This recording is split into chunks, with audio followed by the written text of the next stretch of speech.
And so welcome everyone to the teaching weekend here. See if I got my clicker.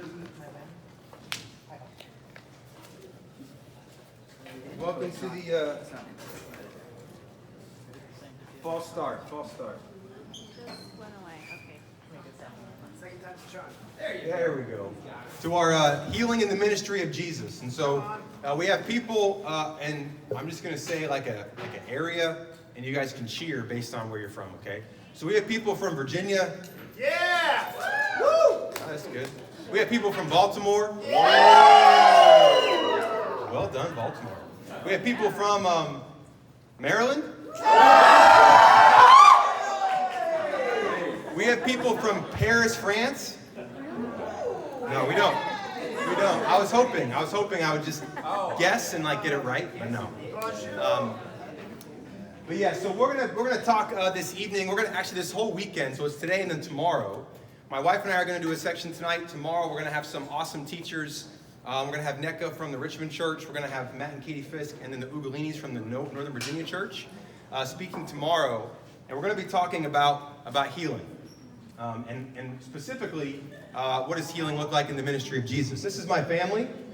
I'm the guy on the upper right, and then my wife's the upper left, and then the baby is down here. That's Brooks. Brooks Mines, he couldn't make it tonight, which is sad because he's probably the healthiest of the three of us. So he would be the best to talk about healing, I think. He also brings healing to others, which is really a great strength of his. So it's a tough picture to see, but our goal this weekend, healing is a massive topic. And so what we're going to try to do this weekend is just kind of stick our foot in the door and just kind of open up the door to kind of help you guys on your way to this discussion in the Bible and even different pathways to healing in your life. And that may look very different for a lot of us. But it's not going to be exhaustive. We're not going to hit everything, but we are going to try to talk about physical healing tomorrow. Tonight will be more emotional, mental healing. We'll talk about societal healing, communal healing, and what does that look like. Healing is a really big deal. Healing is very popular, even outside the church. This is a very popular idea in general. The wellness industry is $3.2 billion worldwide, and it's expected to grow to 4.2 by 2027. So this is a massive deal, and this is not surprising. People talk about wellness. They talk about mental wellness. They go on wellness retreats, right? This is a very common idea, a very popular notion, and we're going to talk about why in a second. Health is a big deal. Healing is a big topic because we live in a time that is experiencing a lot of pain. A lot of pain in individual ways, in grand ways. Pain as a society, pain as a people, as an ethnic people, pain as a family, pain as a generation like a millennial, Gen Z, baby boomer, Gen X. There's a lot of pain to be had out there, right? It's a painful time, and so people naturally look to, well, what do I do? How do I deal with this? What does it look like to deal with this? We talk about healed from what? Talk about actual disease and then chronic pain. Some people actually are dealing with physical disease. Or pain, chronic pain that manifests itself in a physical way. Sometimes it's addiction or sin. This is a spiritual pain. This is something that can be perhaps our fault, or it can be something that's hereditary. Sometimes things are passed down in families. Alcoholism, right, increases if your parent is an alcoholic. Chance of suicide increases if your parents committed suicide. These things, sometimes families are affected more differently than other families when it comes to these things, and that's not our fault per se. That's the work of Satan and the spiritual realm. Talk about emotional pain, mental health. It's amazing how much mental health has really become popular. I wasn't in college that long ago. When did I graduate? 2013. I got my master's. So, what year is it? 2022. So 9 years ago, I was in college, and I don't remember the phrase mental health ever in my entire life until about 6 or 7 years ago. My brother asked me how my mental health was, and I was like, no one's ever asked me that before. I don't know how to answer that. But it's good, right? We're becoming more aware that that's a thing to probably talk about, to probably deal with, to probably process. And then communal and societal pain. I'm so excited about addressing a lot of these over the weekend. We'll start with one of them tonight. This is a picture of a very scary dude, but it's actually a guy from a very common Christmas story. A quote I have, this is actually Marley. By this quote from Charles Dickens is, Scrooge, he sees the ghost of Marley, his old business partner. Marley comes to him, and Marley looks like this. And Scrooge is very scared because this is very scary. And Scrooge asks him, why do you look like that? And Marley replies, I wear the chains I forged in life. Replied the ghost, I made it link by link and yard by yard. I girded it on my own free will, and of my own free will I wore it. Is this pattern not strange to you? Which is like a sick burn. Because Marley's basically saying, you should recognize this because it's you. You live like this. You live chained down by your obsession with money, your obsession with success, your obsession with your image. And so in some ways we're going to talk about healing we need to heal because of pain and disease and corruption, but sometimes those are not our fault, if that makes sense, and sometimes they are. They're brought about by our own actions. And part of this is figuring out as we discern by the Holy Spirit what is, okay, I've brought this about with my own sin. Sometimes it's my situation, my context, my family, where I grew up, these things also have a heavy impact on these types of things. So I have an icebreaker type question thing. Where's my thing? Oh, here it is. So now you're going to need to get out, some of you get out your phone or a piece of paper. Because we're going to have like a game, a quiz. And the winner of the game gets whatever's inside this Starbucks cup. Now, this could be anything. This could be keys to a Porsche that's sitting right outside. This could be pepper spray that's rigged to spray in your eyes as you open the top. That's the one I want. It could be anything. This is a mystery box, okay? The winner gets the mystery box, okay? So I'm going to ask you a question, and you have to guess a percentage number, okay? Now, write it down or put it on a phone, but write it down in some way. I trust you guys, but not that much. So, write it down and see whoever has the most right gets the mystery box. So, I think this could be fun, but it also might be depressing. We'll see. We're going to find out. We're going to give it a try. What percentage of Americans suffer from alcoholism? So basically, they are an alcoholic. Americans. I know. I'm sorry. It'll get better. Defined by What? themselves or by a study? This is all from people that know stuff. Like this year? What's that? You have to just guess the number. Guess the number. What was the survey? Everyone. I have them all somewhere else. From the ADA. Does that sound right? The ADA? I don't know. All right. Does anybody? Everybody have an answer? Everybody have an answer? Maybe have 6%.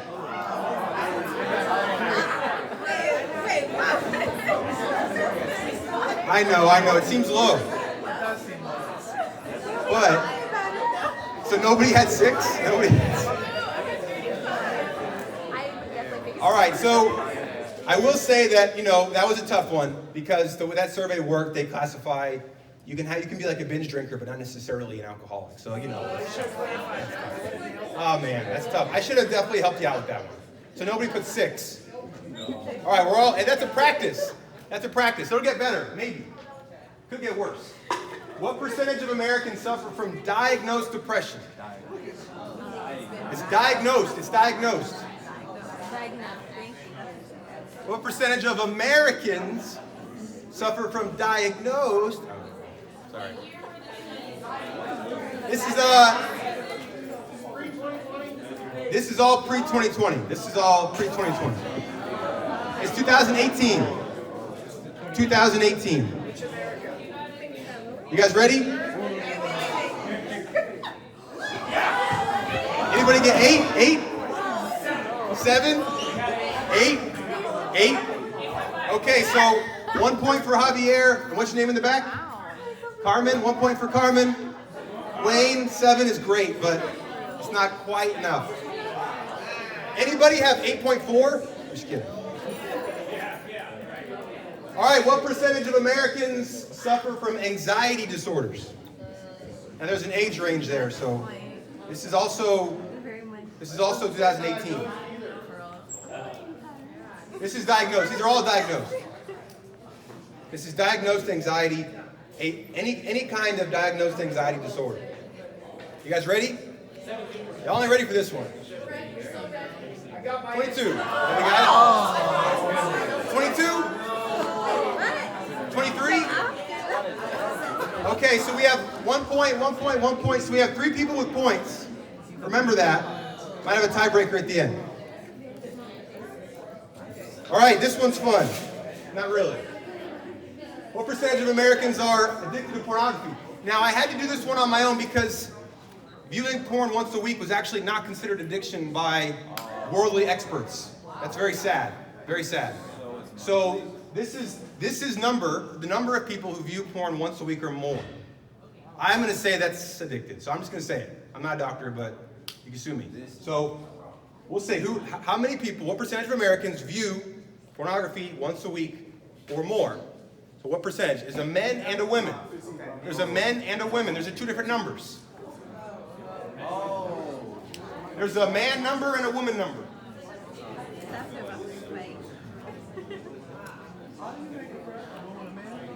We ready?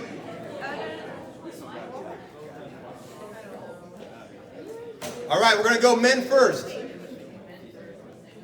65%. 65? 65. Yeah, do you have a question? 66%?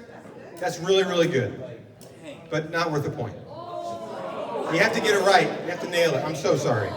This is a hard game. It's a really hard game. But, you know.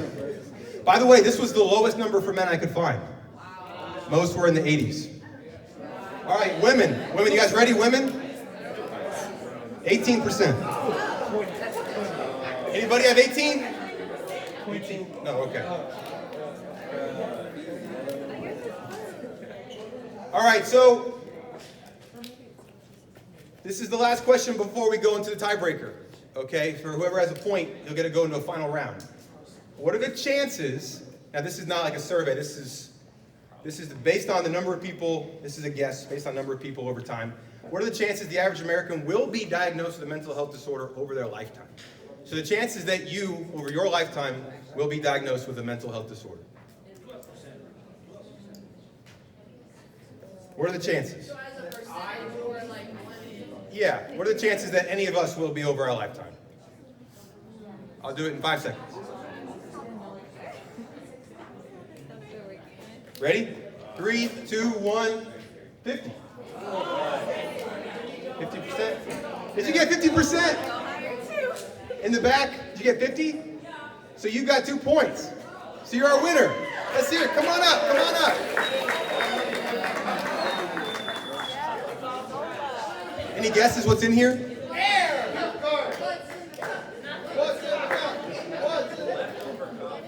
Hey, congratulations. Thank you. Get a picture? Go ahead. There you go. Hey, gift card, $10, Starbucks. Wow, that turned out better than I thought. Could have been anything in there. So I'm gonna go for about 10 minutes, and then we're gonna have an activity. If you just come in, you're welcome to any pizza in the back or water. But we're going to talk about, there's obviously a lot of pathways to healing. Sometimes I think we can feel maybe like the church is over here, and sometimes the pathways to healing are over here. Sometimes we might even feel like I have to go get healing before I can go to church. You know? But the idea is that for the whole weekend is, what did Jesus intend when he healed people? And then what does that mean for us building a church and building not encouraging people to go elsewhere for healing, but the idea that people should be able to go to church for that healing. These things aren't necessarily bad, but is church what Jesus intended it to be? We'll talk about that this weekend. So these are some different things that can bring healing, right? Rest, diet, medicine, exercise, work-life balance. We're going to talk about Jesus' answer to healing, which is faith and trust. Moving on here. We live in a time where trust is on quick decline. You don't really trust a lot. I think it's amazing. I would imagine, I was a history major, and, when the war in Vietnam happens, you have probably a lot of people sign up because they trust the government. They trust the country. They trust we're going to go fight for something good, just like those in World War II. That's what happened, right? And it was a good cause, and we saw victory. Then, not a little time goes by. You have Watergate. You have a lot of, less trust in authority over time. And I wonder if today, how many people, if there was a war, how many young people would be like, I want to go fight?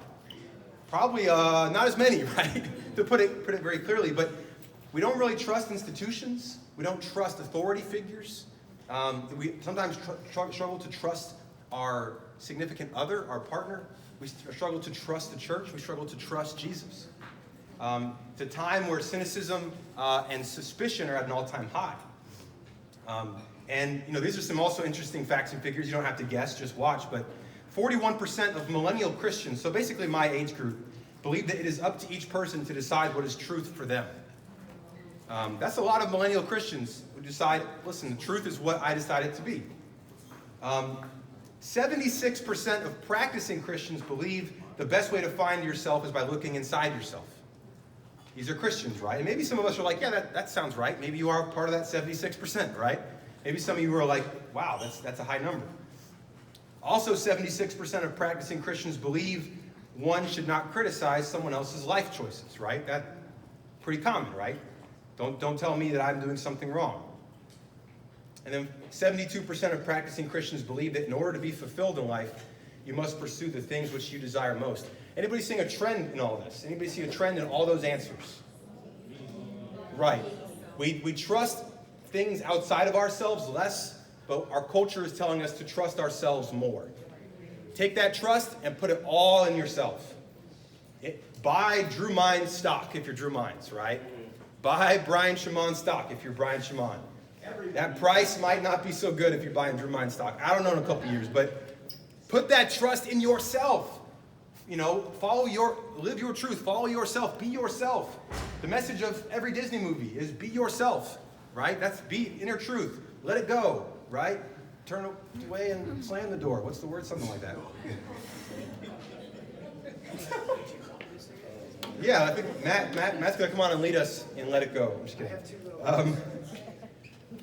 And for a long time, this is what the academic community has believed. And there's a famous experiment if you want to be traumatized, you can learn about it later. But the Stanford Prison Experiment basically taught us that people will always choose what is best for them over what's best for somebody else.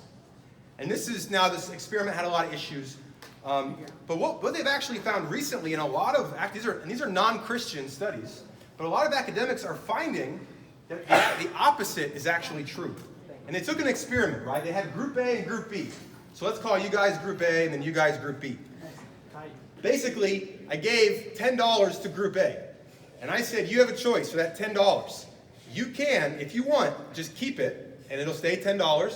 Or you can give it to Group B and on its way, I'll turn that into $30. So your 10 becomes 30. It'll triple in value. And they'll have 30. And they'll decide how much they want to keep and how much they want to give back to you. So what would you do? How much would you give? Right? If you believe that we only ever care about ourselves, that humans only care about themselves, you guys would keep all $10 and not trust them.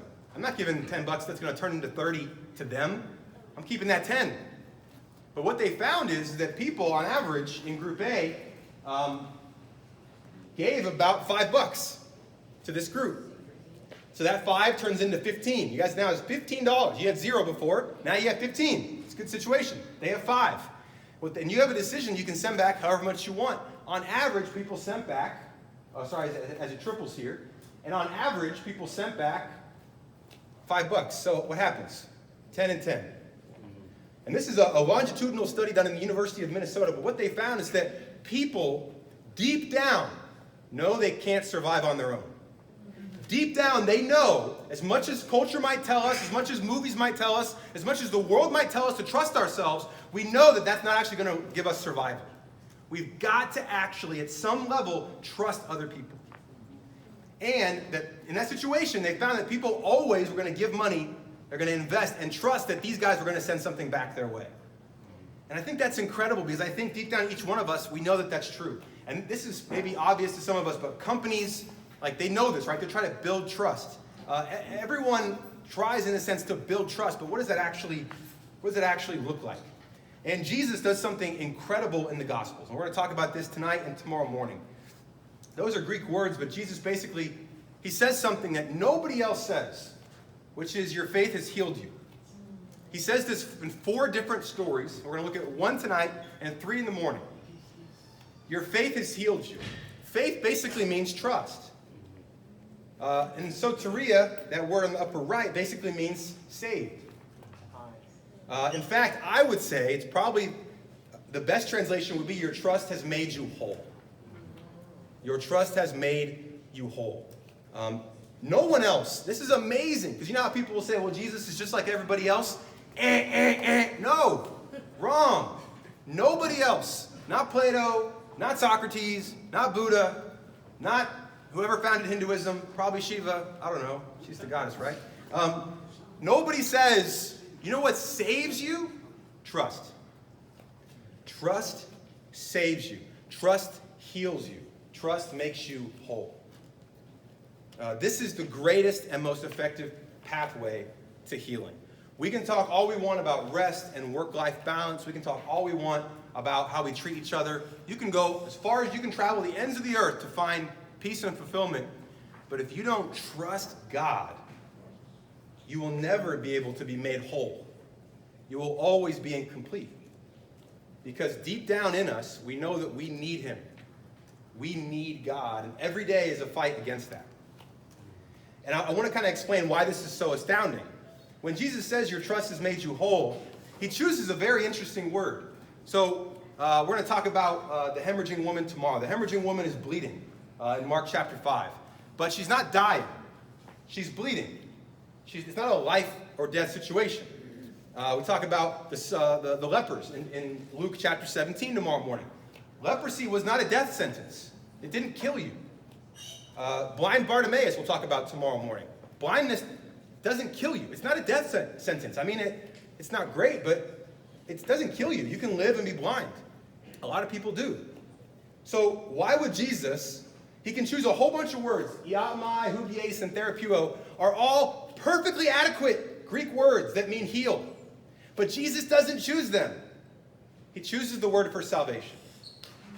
He says, your trust has saved you. So He's trying to actually make a point. And it's kind of like this. If you had acne, you had bad acne, like I used to, you go to the doctor, and maybe he gave me this really helpful cream, and it helped take it away. And he said, Drew, I have saved you. I might say, no, you gave me a cream. That was very helpful, but, chill out a little bit.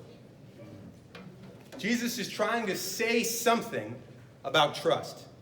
That it actually is restorative. It actually heals. It's actually helpful to that extent. That trust is the basis of everything. And that's honestly what we see in the Bible studies. That's honestly what the Bible studies are about. Someone can't be saved until they learn to trust Christ. That moment when we're cut to the heart or we're finally broken, those are just different ways of saying we finally stopped trusting ourselves and we've made a decision to trust Jesus. When we become Christians, it's simply trust. We might as well say after someone gets baptized, your trust in Jesus has healed you. Your trust in Jesus has saved you. And we need to hear that because when we get baptized, the rest of our lives is a fight against the corruption of this world and the disease of this world and the disease of culture. We need continually to trust in Jesus, right? So that we can be healed. Trust in Jesus leads to wholeness, trusting others, and then healing communities. The more you trust in Jesus, the more I trust in Jesus. My wife's going to explain this very well in just a second, so I'm going to shut up because she's going to do a better job than I am. The more we trust in Jesus, the more I can actually trust you guys. We try so hard to trust each other without Jesus, but we put too much stock in each other. We can only really trust each other as much as we trust Jesus. But when we trust ourselves, it leads to mistrust of others, more disease and more pain, and then judgmental communities and isolation. None of us want that. None of us want that, right? And so what we're going to do tonight is we're going to break up into groups. Anybody have the time? Hun, can you cut the video?